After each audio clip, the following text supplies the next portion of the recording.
अरे आकाशवाणी तो कह रही थी तेरा लाल ही काल होगा। ये लाल थोड़ी है, लाल कहते हैं लड़के को बना रहे वृंदावन में, लाली कहते हैं लड़के को। ये लाल थोड़े तो लाली है। तो क्या करो, चलो ये देवताओं की गणित है भैया, है तो आठवाई। इसी के माध्यम पकड़ के जैसे ही घुमाने लगा और पटकने को तैयार हुआ, वो पांव खड़ा करके अष्टभुजी बन करके स्वर्ग में आदि शक्ति नव दुर्गा रूप में स्वर्ग को चली गई। बोलिए भगवती मैया की जय। तो कंस अचंभित हो गया, अरे तुम कौन हो? तुमको तो जो हाथ वाली थी अष्टभुजी कैसे बन गई? अरे देवी तुम कौन हो? तो वो भगवती स्वर्ग से कहने लगे, किम मया हतया मंदः जातः खलु तवान्तकृत यत्र त्वमां पूर्व शत्रु मां हिंसी प्रमाद प्रथा। तू मुझे क्या मारेगा? तुझे मारने वाला तो कहीं और प्रकट हो गया है। अरे बहन जी बता दो, मेरे मारने वाला कहाँ प्रकट हुआ है? चौरासी का उस ब्रज मंडल में है। पूरा पत्ता थोड़ी बताऊंगी, बड़ा राजा बनता है तो ढूंढ लिया अपनी मृत्यु को, पर 84 को ब्रज मंडल से बाहर नहीं है कह करके भगवती स्वर्ग में जाकर के अंदर ध्यान हो गई। यहाँ क्रम से बड़ा दुखित हो गया कि मेरा काल देवकी का लाल कहाँ गया। कंस मथुरा में बड़ा परेशान है, तो कंस को मथुरा में परेशान रहने देते हैं। हम ले चलते अपने मन को कहाँ? गोकुल में, जहाँ नंद बाबा के वहाँ महोत्सव हो रहा है। नंद बाबा है 90 साल के, यशोदा मैया है 80 साल की। आज तक इनकी कोई संतान नहीं है। आज कुछ ब्राह्मण और साधु आए तो नंद बाबा ने सभी ब्राह्मणों को खूब मालपुए, रबड़ी, दूध दही आदि छकाया। खूब जब ब्राह्मणों ने साधुओं ने खाया, डकार आई और पेट में हाथ लगा के आशीर्वाद दे दिया, नंद बाबा पुत्रवान भव। नंद बाबा कहते हैं महाराज डकार लिया, आशीर्वाद तो सोच के दे दे। अरे 90 साल में कहाँ से मेरे घर में पुत्र होगा? देखो भैया, ब्रह्म वाक्यम जनार्दन, मुख से निकला है तो अवश्य तुम्हारा जो है पुत्र होगा। तो हमारी ऐसे सेवा करो, दूध दही घी हमको खिलाओ, रबड़ी खिलाओ, मालपुए खिलाओ। हम ऐसा मंत्र पढ़ेंगे कि तुम्हारे घर में अवश्य लड़के बालक का जन्म होगा। महाराज 9 लाख गैयाएं हैं, घर में दूध दही की कमी नहीं है। तुम यहीं बैठोगे, जब करो, आज से हम तुमको खिलाएंगे, तुम जब करो। तो खूब जो है रबड़ी बनने लगी, खीर बनने लगे, मालपुआ आदि बनने लगे नंद बाबा के घर में।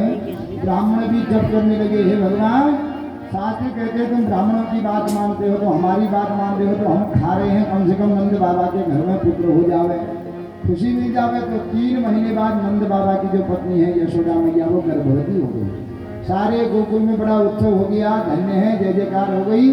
आज 80 साल में यशोदा मैया गर्भवती हो गई। और गर्भवती हो गई, घर का काम कौन करे? नंद बाबा दौड़े दौड़े गए अपनी बहन सुनंदा के पास। उनकी बहन है ना एक सुनंदा, सुनंदा के पास गए, बहन तुझे बुलाने आया हूँ। भैया क्या काम पड़ गया मुझसे? बहन तो बुआ बनने वाली है, तू शीघ्र चल, थोड़ा अपनी भाभी की सेवा करेगी। अरे भैया मैंने तो आशा भी छोड़ दी थी कि मैं बुआ बनूंगी। तो सच कह रहा है? अरे सच कह रहा हूँ। तो सुनंदा चले गई और अपनी भाभी को कंठ से लगा करके खूब बधाई दी और भाभी की खूब सेवा करने लग गई। इनका नाम है सुनंदा। सु माने सुंदर, नंदा माने आनंद देने वाले। देखो ननद शब्द होता है ना, ननद। ननद शब्द का अर्थ क्या है? ना माने नहीं, नद माने आनंद। जो कभी आनंद नहीं देती उसका नाम होता है ननद।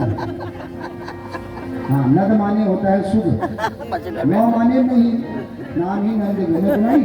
नंद और जो है बोजी को जो बैल जो शायद गंगा पार के प्रयास करते हैं, यहाँ तो नहीं है ऐसा।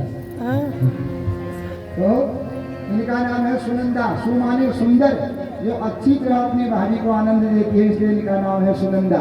खूब भाभी की सेवा करने लगी। भाभी तुम बैठे रहो, बस मैं बुआ बनने वाली हूँ, इससे बड़ी खुशखबरी और क्या है। खूब सेवा करी अपनी भाभी की।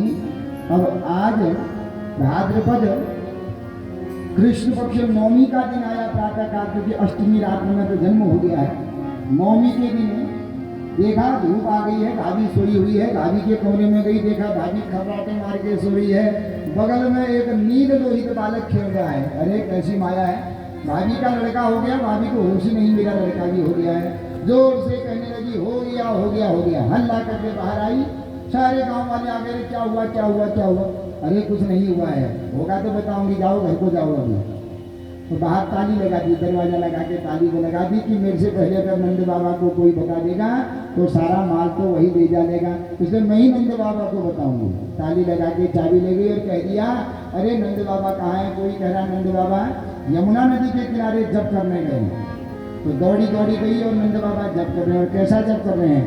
अभी तो हुआ नहीं है, आगे का पता नहीं है, न जाने क्या होगा, लड़का होगा कि लड़की होगा, मेरे जैसा होगा कि यशोदा का जैसा होगा, हे भगवान कब होगा? मंत्र सब भूल गए, पुत्र के मुंह में जब ही गई कर रहे हैं, कब होगा न जाने क्या होगा।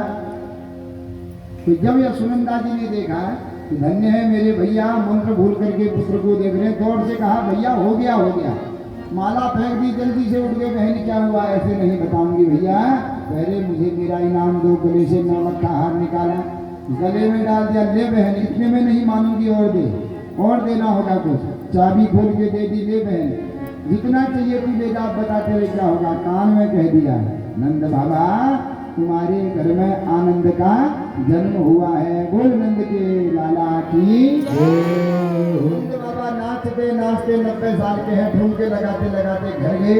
अब विचार करने लगे, अभी प्रसूति घर में नहीं जाता, क्योंकि शास्त्र कहते हैं जन्मना जायते शूद्र कर्मणा द्विज उच्चते, जन्म के तो सब एक ही जैसे होते, उनका संस्कार कराना चाहिए। तो पहला संस्कार क्या है? जाति कर्म संस्कार कराना चाहिए। न जाने कहाँ से आया, अपनी जाति में डालो। ब्राह्मणों को बुलाया, महाराज आओ मेरे घर में लड़का हो गया है। देखो जब लड़का होता है तो उस समय पिताजी सचैन स्नान करते हैं, सचैन माने कपड़ों सहित स्नान करेंगे, और द्वार पूजा होती है, गृह प्रवेश होता है, फिर उस बालक को अपनी जाति में डाला जाता है, उसे कहते हैं जाति संस्कार। अब आजकल तो जाति संस्कार होता ही नहीं है। तो न जाने वो कौन सी योनि से आया है, पहले क्या योनि में था, अपनी जाति में डाला जाता है। तो ब्राह्मणों से कहा आओ महाराज जाति संस्कार कर दो, मेरे घर में लाला हुआ है। तो ध्यान कहाँ है? कैसा हुआ होगा? मेरे जैसा हुआ है कि रोहिणी के जैसा, यशोदा के जैसा हुआ है। तो ब्राह्मण लोग कहते हैं फूल चढ़ाओ, या अक्षत चढ़ाने लगे। ब्राह्मण कहते हैं दूध चढ़ाओ, या पानी चढ़ाने लगे। ब्राह्मण कहते हैं वस्त्र चढ़ाओ, या जनेऊ चढ़ाने लगे। ब्राह्मण कहते हैं क्या पागल हो गए हो? हम कौन सा मंत्र पढ़ रहे हैं, तुम क्या चढ़ा रहे हो? महाराज पागल ही हो गया हूँ, 90 साल में आज लड़का हुआ है, ध्यान तो वही है, मन यहाँ थोड़ी है। महाराज ऐसा करो, आप पूजा कर दो, संकल्प करा दो, मैं अंदर जाता हूँ। ठीक है, हम पूजा कर देंगे, तुम संकल्प कर दो। संकल्प करके अंदर को जाने लगे। तो सब कहते हैं इसे फटे पुराने कपड़े पहन करके जाओगे प्रसूति घर में, पहले बढ़िया कपड़े पहन के आओ जाओ। नंद बाबा बढ़िया, किसी ने पीला धोती पहना दी, लाल कुर्ता पहना दिया, गले में दुपट्टा डाल दी, पगड़ी पहना दी, गले में माला पहना दी, चंदन लगा दिया, खूब किसी ने मुंह में पान दबा दिया। तो नंद बाबा आंखों में काजल लगा दिया। तो ऐसे जो है नंद बाबा एकदम बड़े सुसज्जित हो गए और तैयार होकर अंदर को जा रहे हैं। तो जो गोपियां बैठी हो कहती हैं ऐसे थोड़ी जाते अंदर जा रहे हो, थोड़ा ठुमका लगा के जाओ, प्रसूति घर में जा रहे हो, लड़कों को देखने और नाचते हुए जाओ, क्योंकि तुम्हारे घर में क्या हुआ? आनंद का जन्म हुआ है। तो आनंद का जन्म हुआ है तो आनंद मनाते हुए जाओ। तो नंद बाबा नाचते हुए प्रसूति गृह में जा रहे हैं। और जब सभी गोपियों को पता चल गया कि आज नंद भवन में लाला का जन्म हुआ है, सब एक दूसरे से कहने लगी चलो चलो तैयार हो जाओ, हम भी जो है दे करके आते हैं, बधाई दे करके आते हैं। तो नंद के वहाँ सब दौड़ दौड़ के बधाई देने जा रही हैं। हम भी ले चलते अपने मन को गोकुल में, नंद महल में, जहाँ आनंद का जन्म हुआ है। और शांति व्यवस्था बनाना, भगवान दबड़ गन कर यहाँ